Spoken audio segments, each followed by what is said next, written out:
Welcome back to In the Garden. I'm here with Jordan from Grange Co-op, and today, if you can't guess, we're talking about bird feeders and feeding beautiful little birds that fly into your front or backyards. And so we have a lot of options here to feed, some cool birds. So let's start us off, Jordan. What do we need to know when feeding beautiful birds? This is definitely a hobby that a lot of people get sucked into. There's about 45 million people who consider themselves hobbyist birders in the States. I know that I got hooked up into it moving from suburban California to the woods in Oregon.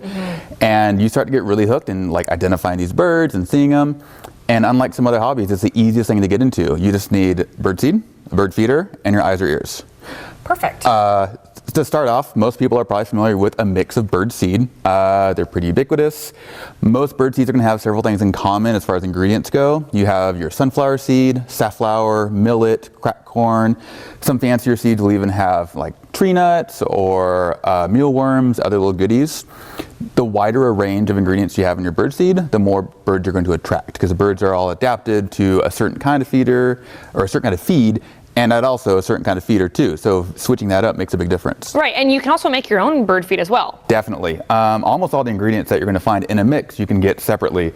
And then, like I said, you can put in your own things. You can do dried fruits and veggies they'll like too. For example, we have safflower seed, black striped sunflower for your bigger birds. Things like different kind of sunflower seeds, more tree nuts. There's a ton of options out there. Right. And speaking of, the variety of birds, that also kind of depends on what kind of bird feeder you actually get, right? So maybe smaller birds something like this. Exactly. And a bigger bird might like something like these. Exactly. If you only have one feeder out there, you will still attract birds, but they're going to be fighting for it. And some of your shyer birds are probably going to be, not too eager to show up when your bigger birds like blue jays take up all the room. So having a couple different bird feeders, spreading them out over your yard and in different areas is going to let everyone have their share. Right, and then something that you told me earlier that I didn't know was birds are attracted to the sound of water. So if you have a little waterfall creek in your backyard or something that has the sound of flowing of water, it'll attract more birds, right? Yep. A fountain or something that, having both is really going to spread the diversity. Now, that being said, if you're going to put out bird seed, you're going to have water, you might attract some other pests.